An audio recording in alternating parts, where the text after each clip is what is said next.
Hello students, welcome again. This is the next lesson um, in our Unit 5 notes, Section 7.2. Again, this unit, we're going to try to quiz. We're going to quiz on Friday, so watching the videos is important for Wednesday, so you have all of the information you need, and then we're going to practice on Thursday. Most of you will finish some of the actual questions and worksheets, so I can just put them in the grade book on Wednesday, and then all you'll have to do is take the quiz on Friday. We'll talk more on Wednesday about if we're going to have food and who wants to bring in what. But for now, let's start this lesson. Let's see. I already did the warm-up. It said name the 3 pairs of congruent sides. I already listed those, AB and HI, BC and IJ, and then AC I did first to last, so like this, and HJ. I also listed congruent angles. It's important in this lesson. I'm going to distinguish between the difference between congruence and similarity. So you're going to notice we're going to have the same thing happening with our angles of congruency, our congruent angles, but the sides are not going to be congruent, or they don't have to be. So we'll talk about that. Solving each proportion, I got 6, 6, and 3. And instead of wasting time, I'd like to just get into the lesson. So, similar polygons. I apologize, I'm still sick. All right. To identify similar polygons and to apply similar polygons is what this lesson's about. Similar, take a look at the symbol. Similar. This right here, that's a similar symbol. What's really cool is so far you've learned equality. Today you learn similar. And when we take equality and similarity, and we combine them, we get this idea of congruence. It's when similarity is pushed to the point of equality, we call that congruence. So it's just a little tilde that goes above the congruence, like that. That's the similarity symbol. So now we're switching over to using just that symbol. So 2 polygons are similar if one, the corresponding angles are congruent. So we need congruent angles. Congruent angles. That's really important. Let me zoom out. Congruent, there we go, angles. And the corresponding sides are proportional. That does not mean that they're congruent. We need proportional sides, so we need something that looks like this. 1 over 2 equals 3 over 4 equals, equals 2 over 4 equals 3 over 6. If we can prove that this simplifies to be perfect, that they're all equal in proportion, but not equal in length. 3 has a different length than 1. 6 has a different length than 2. 1 has a different length than 2, and so on. They all have different lengths maybe, but when we compare the lengths of them, they are equal in proportion. So when simplified, they are equal, but before that, they are not. So, let's take a look. Let's do a couple problems. And they have to be, obviously, corresponding sides. They can't just be any sides. So, let's take a look. We have EFGH and ABCD, and they are similar triangles. Similar polygons. It says it right here that the polygons are similar. So, complete each statement. Let me just finish that. Complete each statement. So, let's see. Measure of angle E is equal to the measure of what? Well, E and A are congruent angles. So E and A are both going to be 53 degrees. So it's the measure of angle A. Or we could even say measure of angle E equals 53 degrees. Either one's true. I think I want the measurement as an answer. Okay. In this case now, we're talking about proportional sides. So what's proportional to AB? Well, let me erase that. What's proportional to AB? Well, it's going to be EF. So they wrote AB is proportional to EF as AD, the first and last, are proportional to EH. So that is my result. And it goes in the right order. You want to make sure order is the same. So AB is proportional to EF. So look at this. It's proportional. That was awful. Let's try this again. These are proportional. They are not congruent though. Look at, they have different sizes, but when we compare those to AD and EH, they're going to be proportional. So here's an example. Now, this isn't listed, but let's say this is 5 and this is 3. If this was 5.5, this would be 3.3. Do you see how that 3 compares to 5, which is 60%, or 3/5, and 3.3 over 5.5, sorry, is equivalent as well. So again, they would look like this. 3 is to 5 as, it's AB, I'm sorry. 5 is to 3 as 5.5 is to 3.3. Again, not equivalent at this rate. 5 is not equivalent to 5.5 and 3 is not equivalent to 3.3. But when simplified, we have 5/3 is equal to 5/3. Okay, so that's proportionality. Again, these values were not given, so I can't make that up. So I'm just going to erase and move on. Measure of angle B is going to be 127. You should see it from here. And we have GH. GH is proportional to CD. So GH is proportional to CD, as FG is proportional to BC.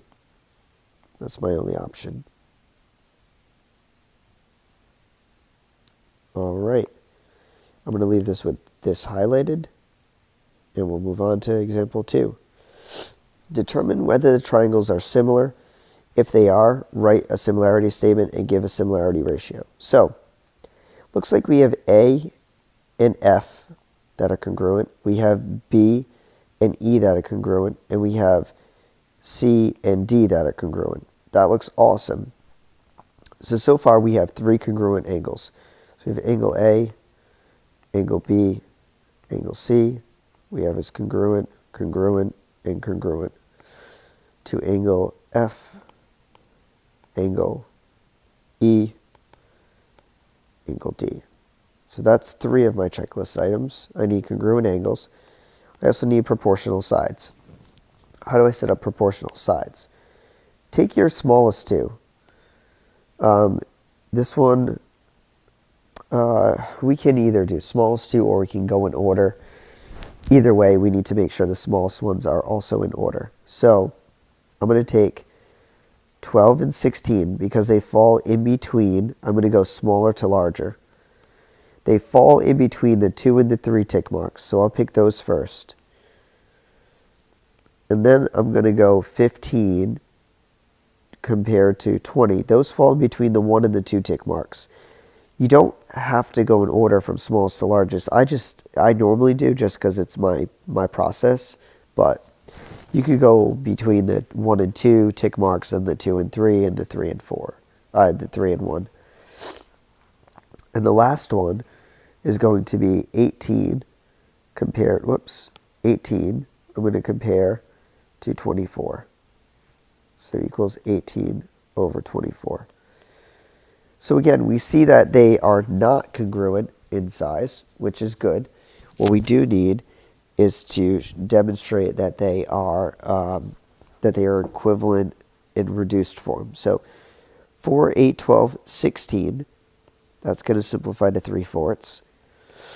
16 over 20 is, so we have 12 divided by 4 and 16 divided by 4 to get 3/4.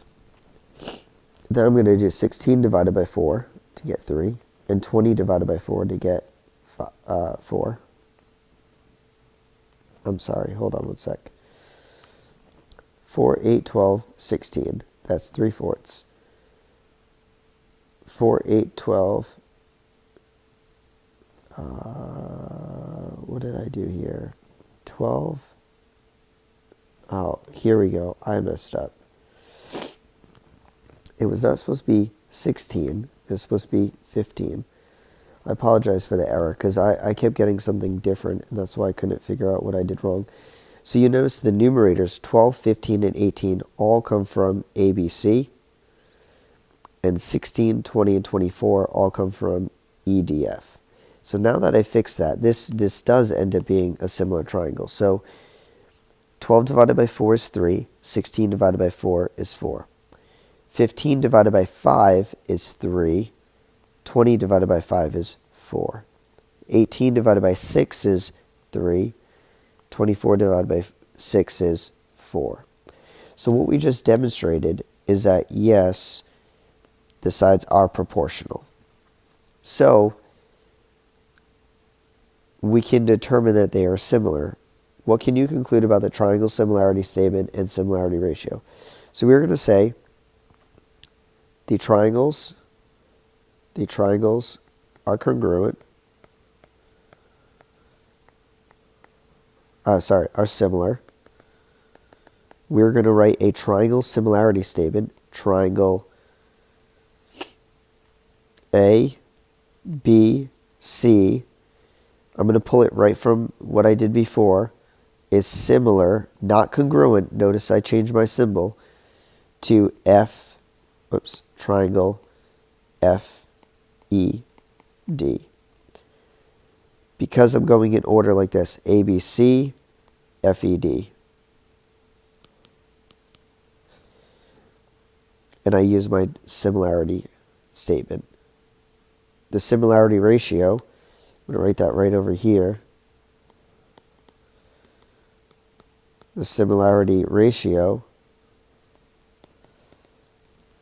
is 3 to 4 because it was 3 divided by 4.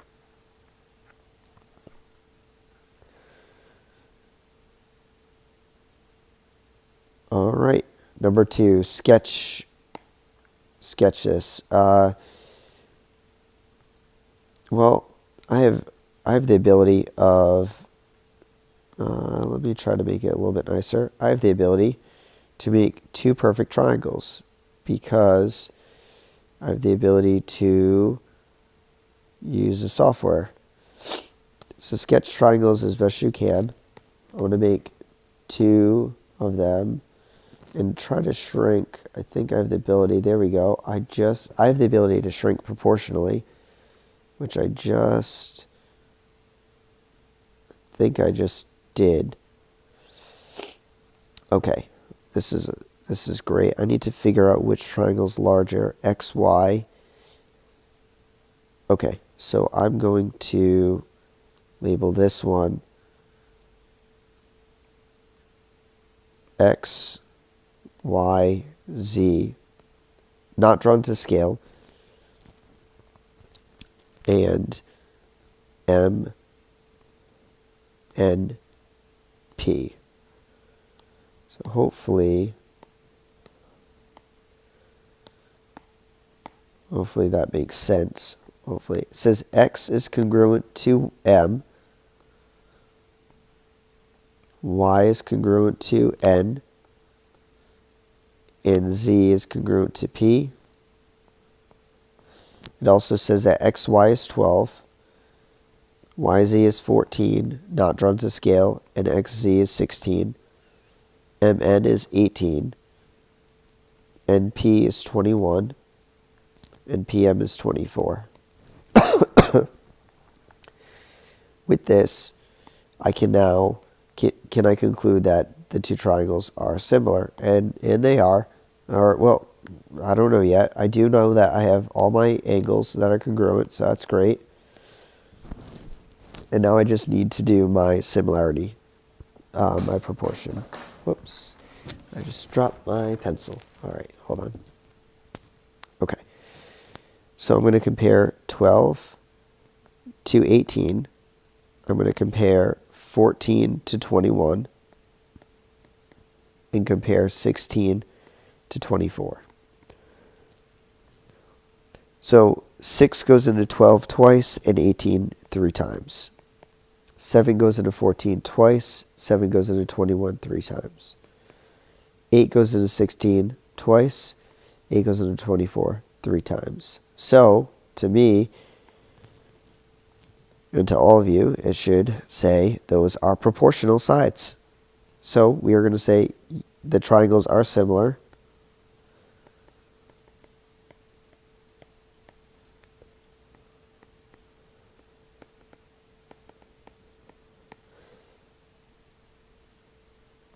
We are going to say that triangle XYZ is similar to triangle MNP in that order. The same order they listed.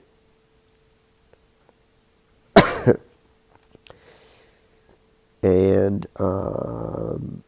the similarity ratio, if we have room for that, let's pick this color. Similarity ratio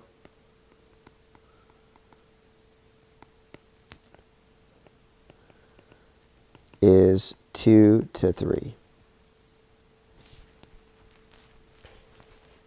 which says that the smaller one is 2/3 the size of the larger one.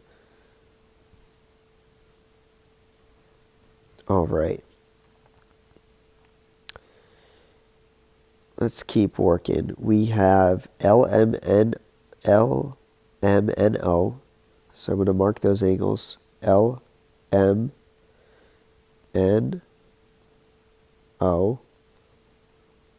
That's tricky. Let me go backwards because it looks like the bigger the angle, the less tick marks I want to be able to use. So ONML, ONML.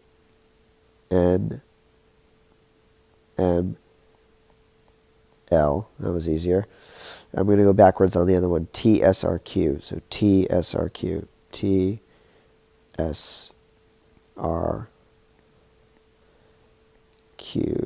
Okay, so they go in order. They are just dilations of one another. Find the value of x. If we know that they're similar, what we can do is we have to compare our sides. So this side is compared to this side. So x is to 2 as 6 is to 5. We have to always go large to small, or small to large, small to large. Doesn't matter how we set it up, as long as we do one or the other. The 3.2 is irrelevant. It's just extra information. If I put a y here, we could then solve for 3.2. We'd have to use 5 and 6 as well, but we could do 3.2 and y and solve for another variable. We're going to find our cross products, and we will get 5x equals 12. So divide both by 5. We get 12/5, or in this case, it's going to be 2.4. So x is equal to 2.4. It's okay to have a decimal. It is just a little bit larger. It's about 20% larger. It is exactly 20% larger. Okay. Use the figures above. Find SR to the nearest length. Okay, so SR. It's actually going to ask us to create some random variable here. Let's say y, just because we already did x. So I'm going to set up the same proportion. Instead of x is to 2, I'm going to say y. I'm going to say y is to 3.2. So y is to 3.2 as 6 is to 5 again. So I'm using 6 and 5. The reason being, if I messed up for some reason, let's say, which I hate to make mistakes, but let's say I messed up and I did the wrong thing for x, and instead of 2.4, I got 2.8, or did some algebra wrong. Then in my next one, to find SR, I would actually be doing it wrong again. So using the values that already existed, 6 and 5, it alleviates me from doing something wrong. It removes me from that situation. So, do my cross products. 5y is equal to 6 times 3.2, which is 18, 19.2. Let me check. 3.2 times 6, 19.2, good. So 19.2, divide both sides by 5. Divided by 5, we get 3.84. Again, a decimal is okay, 3.84. Does it all make sense? Well, to me, the smaller figure had 5, and the larger figure has 6. The smaller figure had 2, the larger figure has 2.4. The smaller figure had 3.2, the larger figure had 3.84. In each one of these, it's a 20% increase. So if I multiply 3.2 times 1.2, I do get the 3.84. This all makes sense. Oh, the question wasn't asking me to find y, it was asking me to find SR. So let's make sure that I write it in the proper form. 3.84. SR equals 3.84. Not y, but SR equals 3.84. All right. Only a couple questions left. These are all word problems. So you want to draw an enlargement of a design that is painted on a 3 by 5 inch card. You plan to draw it on an 8.5 by 11 inch piece of paper. What are the dimensions of the complete enlargement you can draw? Now, whenever we enlarge something, like in a 3 by 5 card, we might reach a maximum. There we go. We might reach a maximum. And the reason for that is, let's say I take that 3 by 5, and I'm trying to make it on a piece of paper. Well, it's gonna hit somewhere. So it might hit this edge first, or maybe 3 by 5 looks more like this. And it might hit this edge first when I enlarge it. We have to cut off this rest of the piece of paper. So we have to figure out which one is the largest we can do. So let's see. If I were to compare, which means that once we find the ratio of these, we are going to have to pick the smaller of the two options, because if not, it would fall off the page. It would reach maybe 11, but then would fall off the 8.5 part because it might be 9.5. Or it might reach 8.5 and fall off the 11 by being like 12 or 13. So let's compare. Let's say that 3/5. Let's say I compared 3 was to 5 as 8.5 was to unknown. So where did I get these numbers? 3 is the first one, and so is, well, I did it within the same card, I guess. I can, let's see. It doesn't matter how I set up my proportion. So let's do 3 is to 5 as 8.5 is to unknown, assuming that that would be 11. Let's see if that goes off the page. So 3x equals 42.5, I think. 5 times 8.5, whoops, 5 times 8.5 is 42.5 divided by 3. In this case, x equals 14.166. That would go off the page.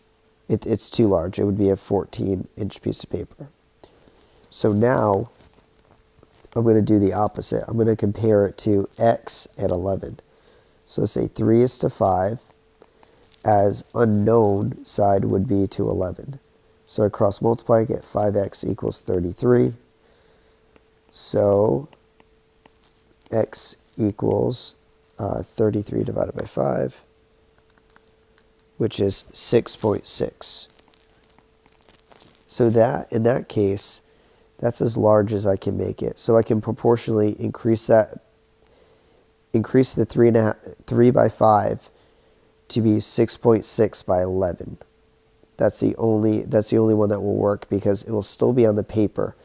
I have the ability to go up to, this has the ability, think about this, this has the ability to be 8.5 at max because we're comparing a 3 by 5 index card to an 8.5 by 11. Making it 6.6 is perfect. It won't fall off the page. If I instead compare it to 8.5 by 11 here and I get 14.166, that's too large. It would be off the page. Now, you might be thinking, why did I compare one card to another card and not the proportion of the sides?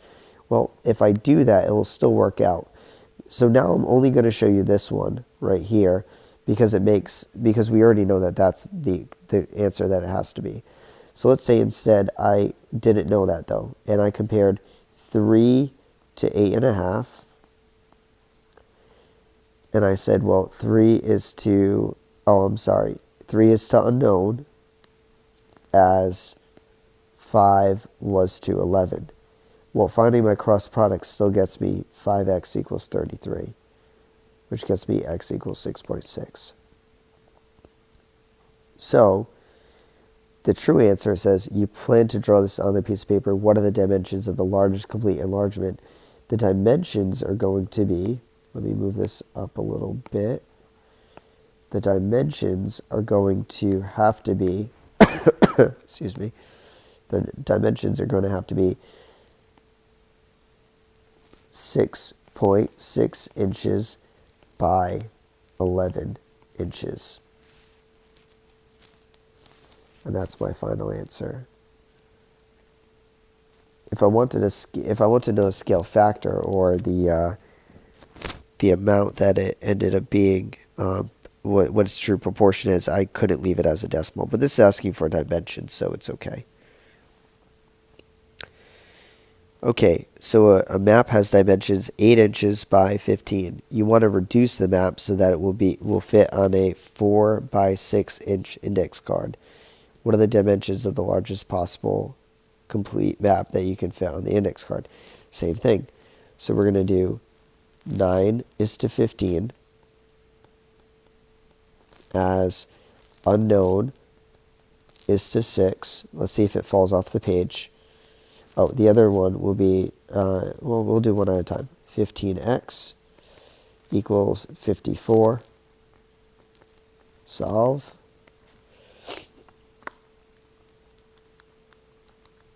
54 divided by 15. X equals 3.6 inches. You know what? That looks pretty good. Looks like that's going to be my result right there.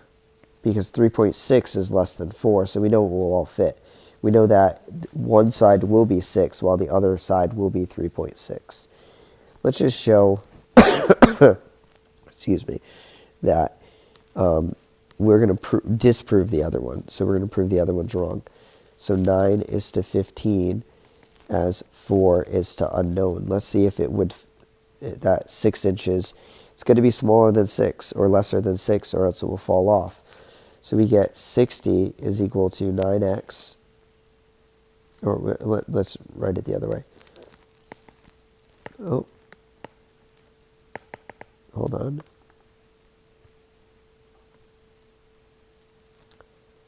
A little glitch sometimes. There we go.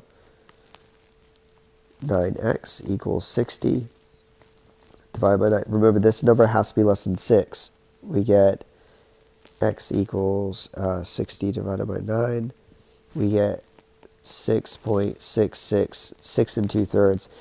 This is not going to work out. It's too large. One side would be 4, while the other side would be 6.66. So way too large. So the dimensions is going to be 4 inches. Oh, I'm sorry, not 4 inches. It's going to be, the dimensions are going to be 3.6 inches by 6 inches. Again, I'm using the denominator, the one that is stretched to 6, or shrunk to 6. Okay. Let's see, how many more left? We have quite a bit. I'll keep going and just try to stay along with me. All right. A switch plate for a standard wall switch has the shape of a golden rectangle. The longer side, I didn't teach about golden rectangle. Ignore golden rectangle. It's a really cool idea, but we don't need to spend time on that. Okay. You want the banner you are creating from one piece of cloth to be a golden rectangle. Okay, well, it looks like we're skipping that one as well. Okay. Again, this won't be on your assessment, so do not worry about golden rectangle. Do not worry about golden, not golden rectangle problems. If you're interested in them, I will show you what it's all about.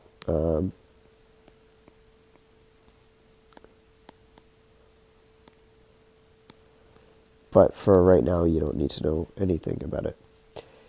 Okay. An art class is painting a rectangular mural for a community festival. The students planned the mural with a diagram that is 80 inches long and 16 inches high. The mural is 4 feet high. What is its length? So here we have it's 80 inches long, 80 inches long by 16 inches high. So we know that it's 4 feet high. So let's write an equivalent of 4 feet in inches. That might be the easiest. That's going to be 48 inches high. It's important that we put everything in the right placement. So this was about the length of it, and this was about its height. So we need to make that equivalent when we go to write it. So 80 inches long, 16 inches high. So we don't know what the length is going to be, but we know that it's going to be 48 inches high. So we find our cross products. We get 16x equals, and with all the inches, they all go away because inches divided by inches is 1. So we get 80 times 48. We get 3,840. Divide that by 16. We get x is equivalent to 240 inches. And because, x is 240, inches follow it. So divide that by 12, and we're going to say x is 20 feet. So the answer here is C.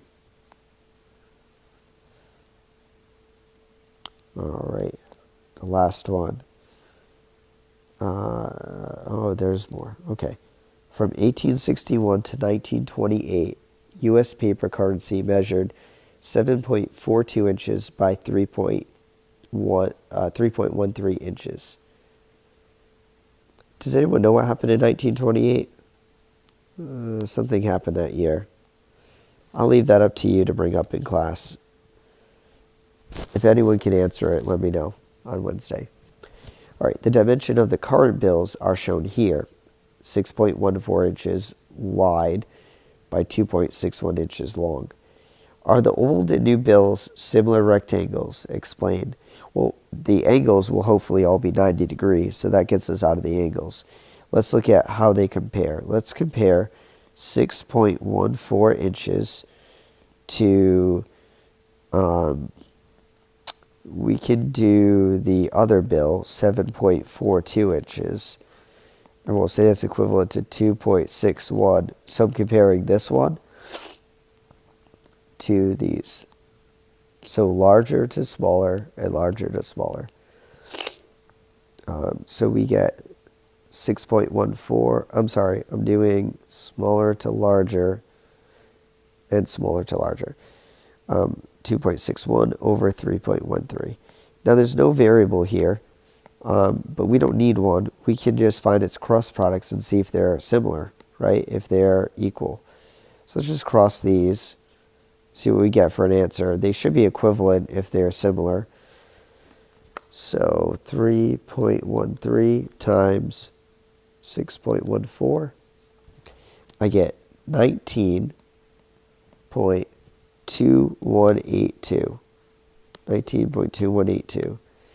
We're going to say that's equivalent to 7.42 times 2.61. 19.3662. Okay. Well, it depends who you ask. Are these similar? Well, they are so minusculely different. Are they exact? The answer is no, not at all. They are not exact. And I'm well aware of this. However, even when we're measuring a bill in inches, there is some rounding involved, right? So we have 6.14. It might have been 6.13926. And 2.61 might be 2.61225 inches. So for me, I'm going to say with minimal error,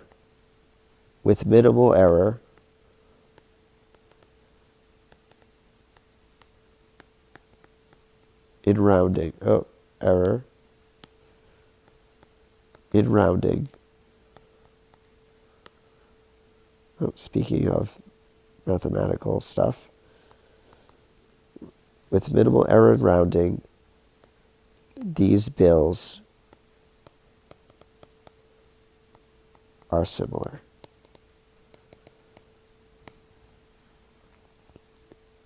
I know they're not exact. They're off by 0.1 as a product, 0.15 inches as a product squared. I would say they are very similar. Okay. All right. Use the figures at the right for exercise 53 and 54. Let's see. What is the measure of angle Q? These are, these are the similar triangles. I don't know why I spaced them out so much. So what is the measure of angle Q? Well, the measure of angle Q is going to have to be 100 degrees because angle B is 100 degrees. So that one's easy.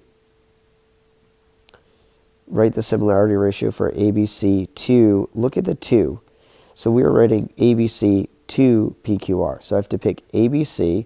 So I'm going to pick 14. And I'm going to write that to 20. So it's 7 to 10 or 7 to 10. The reason why G is the answer and not H is because I'm running smaller to larger, or ABC to PQR, not PQR to ABC. So order matters in the way the sentence is written, from this to PQR. All right.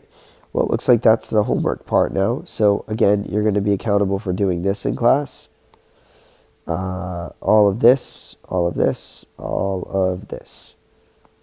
This is a 2-pager. I split it up and gave you plenty of space to answer the questions. Okay, so that's it. Just watch the video, and if you want to do some practice problems before class, that's great. But if not, this is where you will begin on Wednesday. All right, see you Wednesday. Bye.